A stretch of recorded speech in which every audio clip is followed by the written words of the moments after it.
नमस्कार मित्रांनो, घरोघरी मातीच्या चुली या मालिकेच्या येणाऱ्या काही भागांमध्ये एक जबरदस्त ट्विस्ट आपल्याला पाहायला मिळणार आहे.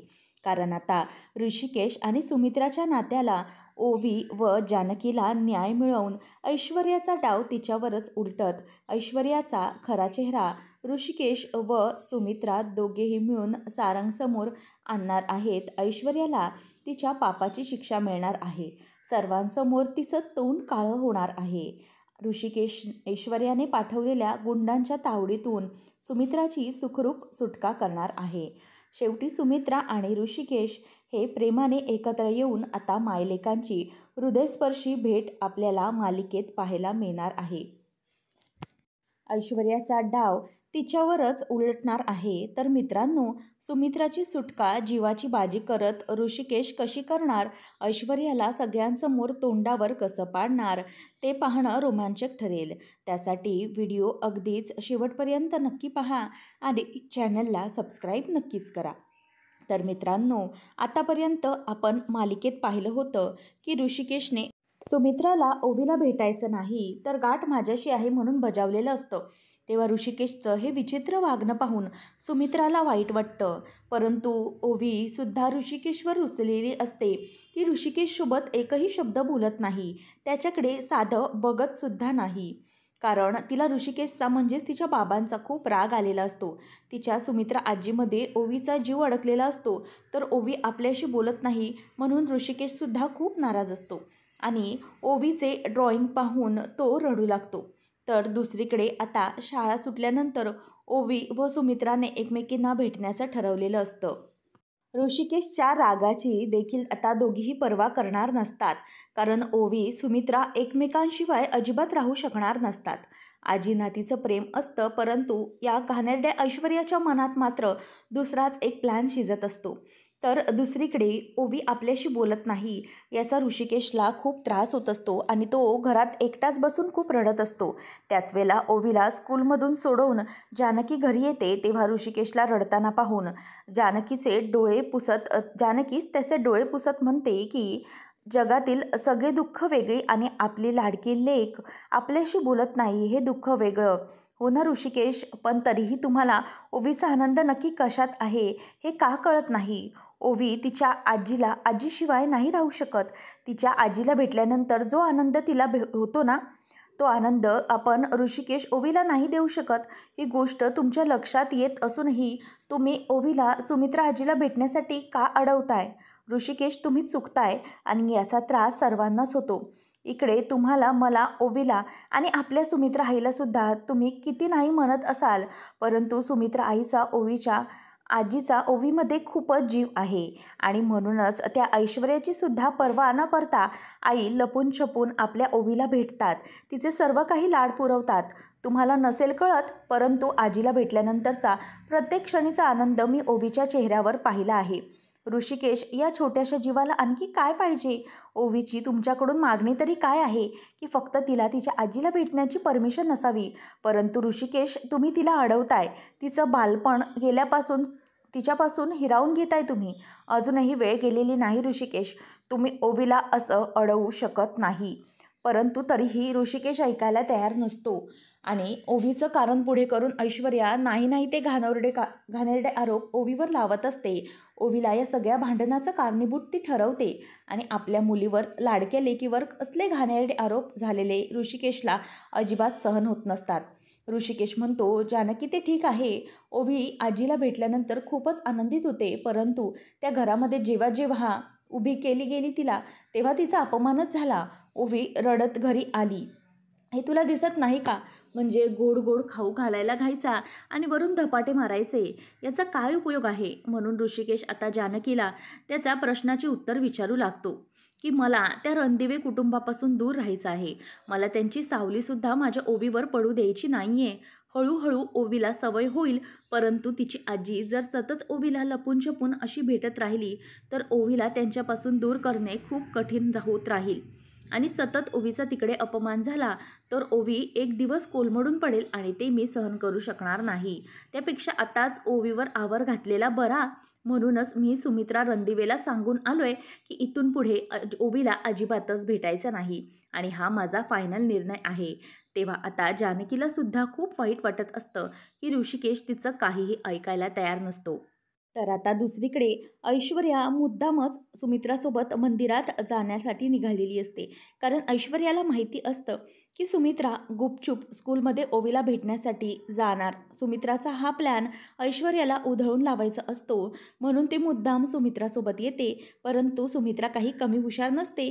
मला माझ्या मैत्रिणीकडे एक महत्त्वाचं काम आहे असे सांगून ती ऐश्वर्याला मंदिरात दर्शन झाल्यानंतर एकटीच घरी पाठवते आणि स्वतः रिक्षा करून ओवीला भेटायला जाण्यासाठी तिच्या स्कूलकडे धाव घेते. कारण ओवी आपली अगदी आतुरतेने डोळ्यात तेल घालून वाट पाहत असेल याची काळजी सुमित्राला लागलेली असते. कारण सुमित्राने ओवीला प्रॉमिस केलेलं असतं की आज स्कूल संपल्यानंतर ती ओवीला नक्की भेटणार, तिच्याशी गोड गोड गप्पा मारणार आणि खेळणारसुद्धा. त्यामुळे ऐश्वर्याची पर्वा न करता सुमित्रा ओवीला भेटण्यासाठी स्कूलमध्ये जाते. इकडे ओवी आजीची वाट पाहतच असते. त्याच वेळेला सुमित्रा तिथे येते आणि दोघेही एकमेकांना कडकडून अशी मिठी मारतात. ऋषिकेशने कितीही नकार दिलेला असला तरीही या आजी व नातीची आता भेट झालेली असते. दोघीही मस्त गप्पा मारतात आणि तिथेच लपाछपी खेळतात. पकडापकडी देखील खेळतात. ओवीच्या चेहऱ्यावर मात्र आता पुन्हा एकदा आनंद आलेला असतो आणि त्या दोघीही खूप खुश असतात. सुमित्रासुद्धा खूप खुश झालेली असते आणि एकमेकींमध्ये अगदी गुंतून गेलेले असतात. तर इकडे मित्रांनो, ऐश्वर्याचा असा एक डाव असतो की सुमित्राला धडा शिकवायचा आणि त्याचसोबत त्या ऋषिकेशला सुद्धा धडा शिकवायचा. कारण ऐश्वर्याला माहिती असतं सुमित्रा ओवीला भेटण्यासाठी स्कूलमध्ये गेली म्हणून ती सयाजी काकाच्या एका माणसाला हाताशी देते व ऋषिकेशला फोन करण्यासाठी सांगते. जो काही ऋषिकेशला मेसेज द्यायचा असतो तो मोबाईलमध्ये ऐश्वर्या टाईप करते आणि तसंच त्या माणसाला फोनवर ऋषिकेशला सांगायला सांगते. तर इकडे ऋषिकेश हा बाजार समितीमध्ये आलेला असतो. त्याच वेळेला एक व्यक्ती ऋषिकेशला फोन करतो आणि काय हो ऋषिकेशराव, तुम्ही लाख म्हणता की त्या रणदिवे कुटुंबाशी त्यांच्याशी तुमचा काही एक संबंध नाही आहे, परंतु हा दिखावा तुम्ही कशासाठी करताय? आमच्या गावातील माणसांना तुम्ही फसवताय का? डबल ढोलकी आहात तुम्ही. कारण एकीकडे तुम्ही म्हणता संबंध नाहीत तर दुसरीकडे तुमची मुलगी ओवी आणि तुमची आई सुमित्रा दोघीही स्कूलमध्ये मस्त एकमेकींसोबत पकडापकडी खेळत आहेत, तेही आनंदाने. मग कशावरून तुमचा त्यांच्याशी काही संबंध नाही? एवढं बोलून आता तो व्यक्ती लगेचच फोन कट करून टाकतो. तर ऐश्वर्या आग लावून खूप खुश झालेली असते. इकडे हे ऐकल्यानंतर ऋषिकेशला खूपच मोठा धक्का बसतो. मी कितीही सुमित्रा आईला नकार दिला तरीही त्या ओवीला भेटण्यासाठी तिच्या स्कूलमध्ये गेल्याच. आता यांना मी कुठल्या भाषेत समजावू का कळत नाही मला. त्रास देण्याचा गराबाहेर पडल्यानंतर सुद्धा का प्रयत्न करत आहेत त्या सुमित्रा रणदिवे. म्हणून आता ऋषिकेशला खूपच रागसुद्धा आलेला असतो. ऋषिकेश विचार करतो की सुमित्रा आईमुळे आणि रणदिवे कुटुंबामुळे माझी ओवी 2 दिवस झाली माझ्याशी बोलत नाही, माझ्याकडे बघतसुद्धा नाही आहे आणि माझी लेक माझ्यावर रुसून बसली, त्याचा त्रास मला होतोय. तिकडे राहूनसुद्धा हे सर्वजण माझ्या घरात इकडे खेळ करतायत, माझ्या लेकीला माझ्यापासून दूर करण्याचा प्रयत्न करतायत. असा आता ऋषिकेशचा गैरसमज झालेला असतो आणि पुन्हा एकदा तो आपल्या ओवीला सुमित्रा आईपासून घेऊन येण्यासाठी स्कूलकडे धाव घेतो. ऋषिकेशला राग आलेला असतो कारण त्याला चीड असते की सुमित्रामुळे ओवी गेले 2-3 दिवस झाले त्यांच्याशी बोलत नाही आहे आणि ओवीसोबत दुरावा ऋषिकेशला सहन होणारा नसतो. आता जेव्हा ऋषिकेश हा चिडूनच ओवीच्या स्कूलमध्ये जातो तेव्हा ओवी सुमित्रा लपाछुपी खेळत असतात. त्याच वेळेला ऋषिकेशला येताना पाहून सुमित्रा देवकृपेने पाहते आणि लगेच ती लपून बसते. तर ऋषिकेश इकडे ओवीला विचारतो, स्कूल सुटलं तरी तू इथे काय करत आहेस? ओवी बाळा, तुला घरी यायचं नाही आहे का? तेव्हा ओवी म्हणते की बाबा मी निघणारच होते, मला कोणी घ्यायला येतं का मी याची वाट पाहत होते. ऋषिकेश इकडे तिकडे पाहतो, सुमित्रा लपून बसलेली असते. ऋषिकेशचं सुमित्राकडे लक्ष जातं आणि मग ऋषिकेश हा ओवीला घेऊन सुमित्रासमोर येतो आणि सुमित्रावर पुन्हा एकदा खूपच भडकतो. सुमित्रा मान खाली घालते आणि ऋषिकेशला सांगते की मला ओवीला भेटण्यापासून कोणीही अडवू शकणार नाही, तू देखील अडवू शकणार नाहीस, आम्ही एकमेकींना भेटणार म्हणजे भेटणारच. तेव्हा ऋषिकेश पुन्हा एकदा स्पष्ट सांगतो की सुमित्रा रणदिवे, तुम्ही माझ्या लेकीपासून दूर राहा, तुमच्यामुळे माझी लेक माझ्यापासून दूर होते. तेव्हा जास्त काही वाद न घालता ऋषिकेश ओवीच्या हाताला धरतो आणि तिला तिथून लगेच घेऊन जातो. तर इकडे सुमित्रा खूप रडू लागते आणि ती सुद्धा घरी जाण्यासाठी निघते. ओवी आज तरी भेटली याचा आनंद मात्र सुमित्राला असतोच. तेव्हा आता ऐश्वर्याचा आणखी एक डाव असतो. तिने काही गुंडांना सुमित्राचा पाठलाग करण्यासाठी पाठवलेलं असतं आणि भर रस्त्यातून ओवीला स्कूलमधून घरी जाताना ऐश्वर्याचे गुंड हे सुमित्राला अचानक गायब करतात. तिला किडनॅप करूनच ते एका ठिकाणी घेऊन जातात आणि कारण या सर्वाचे आरोप ऐश्वर्याला ऋषिकेशवर लावायचे असतात. सौमित्र, सारंग, ऋषिकेशमध्ये भांडण लावून द्यायचे असतात. म्हणूनच ऐश्वर्याचा हा भयंकर एक डाव असतो. तर दुसरीकडे ऋषिकेश हा ओवीला स्कूलमधून घरी घेऊन येतो. तेव्हा जानकी स्वयंपाक करत असते तर ओवी ही तिचा अभ्यास करत असते. परंतु मात्र अजूनही ती ऋषिकेशवर नाराज असते. इकडे सर्वजण घरी असतात आणि सुमित्राची वाट पाहत असतात. तेव्हा सारंग विचारतो, ऐश्वर्या, तुम्ही आणि आई तर सकाळी सोबतच बाहेर पडला होतात ना, मग आई कुठे गेली? तुम्ही मंदिरात गेला होतात ना? त्यावर ऐश्वर्या सांगते की हो, मंदिरात दर्शन घेतल्यानंतर सुमित्रा आई त्यांच्या मैत्रिणीकडे जाते असं म्हणून मला घरी पाठवलं आणि त्या दुसरीकडेच गेल्या. मला नाही माहिती सुमित्रा आई कुठे गेल्यात. आता सर्वजण सुमित्रा घरी येण्याची वाट पाहत असतात. परंतु अवंतिका सुमित्राची मात्र खूप काळजी लागलेली असते. संध्याकाळ झाली तरीही सुमित्रा अजून घरी आलेली नाही. तेव्हा सुमित्रा याच्या सगळ्या मैत्रिणींकडे आसपास विचारपूस करतो, परंतु सुमित्रा कुठेही नसते. त्यामुळे सर्वच जण आता खूप घाबरलेले असतात. तर सगळ्यांना प्रश्न पडलेला असतो की सुमित्रा नक्की गेली कुठे असेल. सर्वांना प्रश्न पडतो की सुमित्राला शोधायचं तरी कुठे? जिथे जिथे चौकशी केली तिथे सुमित्रा नसतेच असं कुणालाही न सांगता सुमित्रा आत्तापर्यंत कधीही घराबाहेर गेलेली नसते. म्हणून आता सौमित्र तर घाबरतो. आता मात्र रात्र झालेली असते. तर सारंग विचारतो, ऐश्वर्या आईला कुठे शोधायचं? तेव्हा ती सांगते की मी सांगू, आपण ऋषिकेश दादांच्या घरी आईला शोधायला जाऊया. ऋषिकेशला नक्कीच माहिती असेल की आई कुठे आहे. त्यावर आता सौमित्र विचारतो, दादाला कसं माहिती असेल? त्यावर आता सर्वांचे कान भरवत ऐश्वर्या म्हणते की मी माझ्या कानांनी ओवीला व आईला स्कूलमध्ये भेटण्यासाठी जाणार आहेत हे त्या दिवशी ऐकलं आणि ओवीला स्कूलमध्ये भेटण्यासाठी त्या दिवशी बघितलं ना ऋषिकेश दादांनी कशी ओवीला न भेटण्याची धमकी दिली होती. आणि म्हणूनच मला अशी शंका आहे की ओवी आणि सुमित्रा आईला भेटल्याची खबर ऋषिकेशला लागली असणार.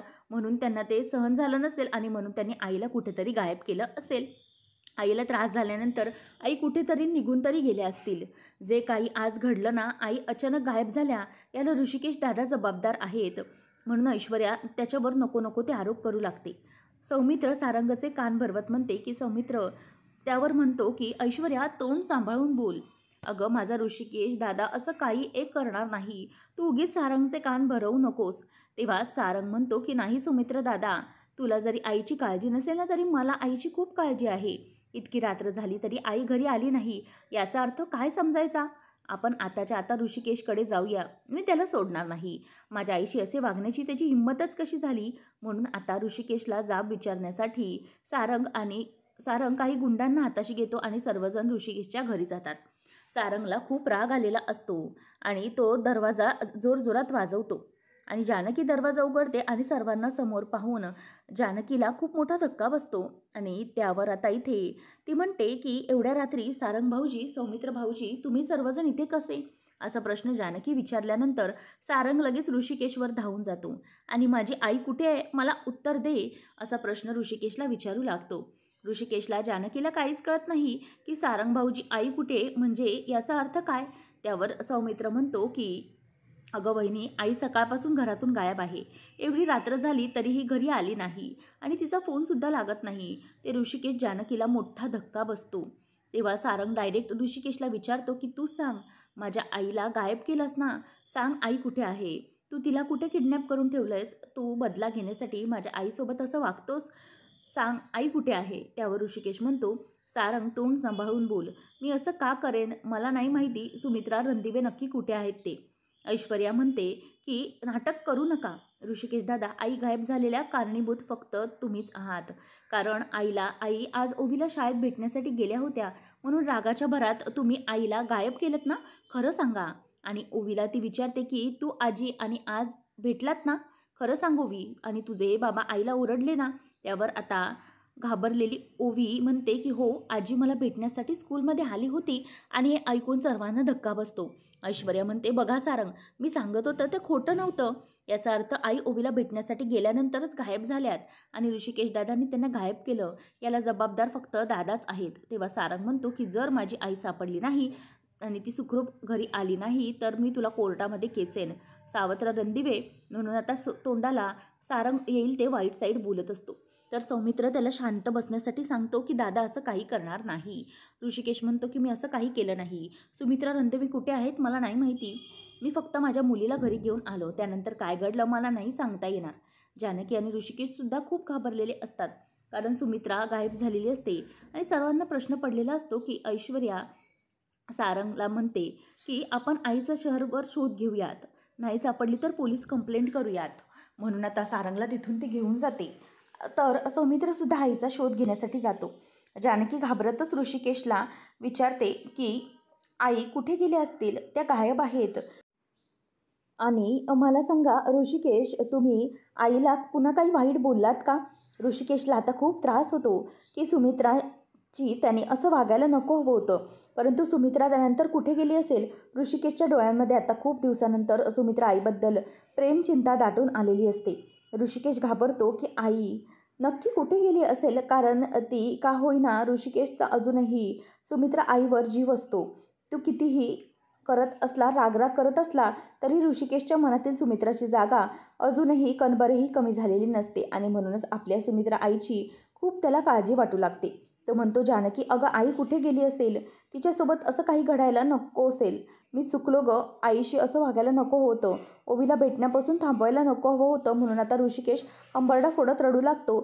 आणि जो काही सुमित्रा आईची वागला ना, त्याचा ऋषिकेशला आता खूपच पश्चाताप होत असतो. ऋषिकेश पूर्णपणे कोलमडतो. तर जानकी त्याला सावरते. ऋषिकेश, तुम्हाला तुमची चूक कळली ना? तुमचे डोळे उघडले ना? ऋषिकेश, तुम्ही किती नाही म्हटलं तरी सुमित्रा आई तुमच्यामध्ये खूप जीव आहे. तुमचा जीव की प्राण आहेत मला माहिती आहे. फक्त तुम्ही मनाच्या कोपऱ्यामध्ये त्यांना लपवून ठेवलात.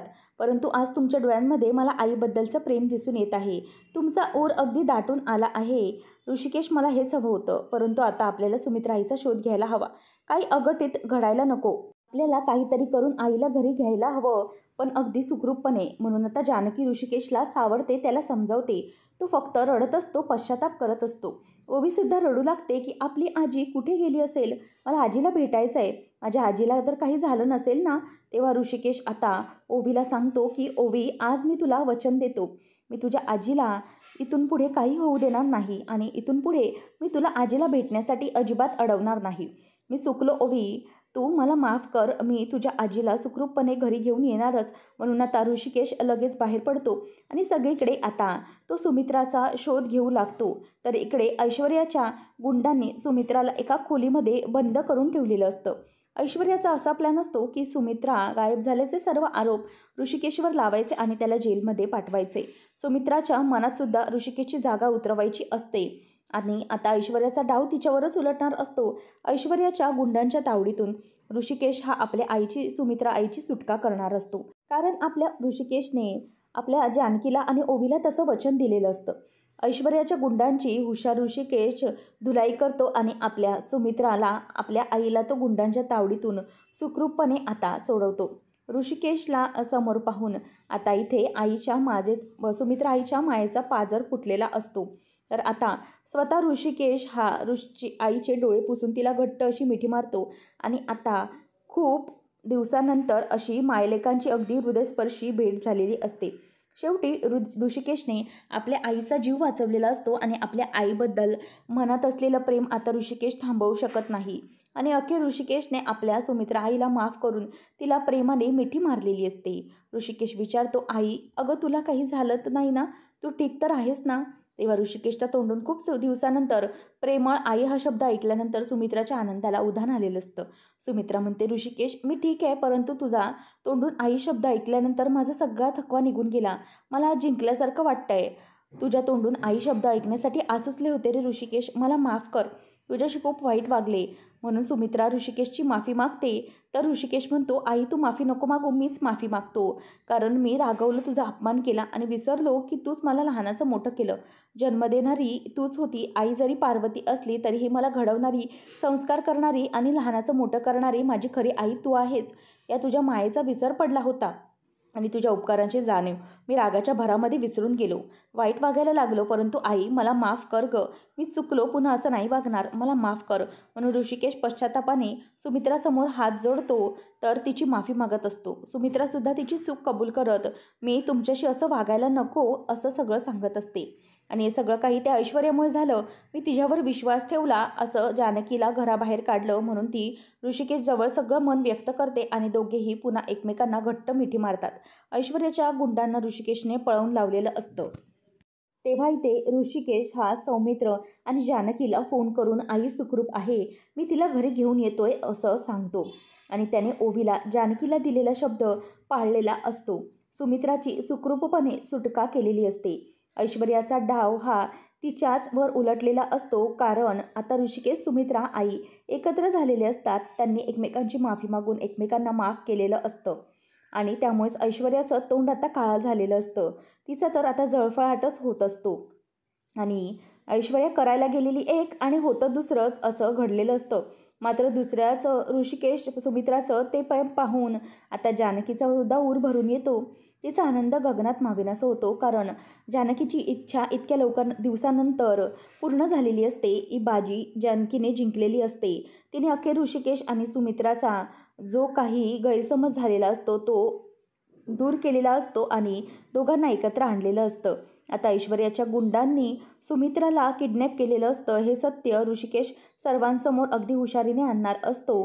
त्यानंतर आता सारंग काय निर्णय घेईल? सुमित्राला किडनॅप करणाऱ्या ऐश्वर्याला सारंग, सुमित्रा, ऋषिकेश, जानकी मिळून नक्की काय शिक्षा करतील हे पाहणं खूपच रंजकतेचं ठरणार आहे. अशाच मालिकांचे अपडेट्स जाणून घेण्यासाठी आजच आपल्या चॅनलला सबस्क्राईब नक्कीच करा. धन्यवाद.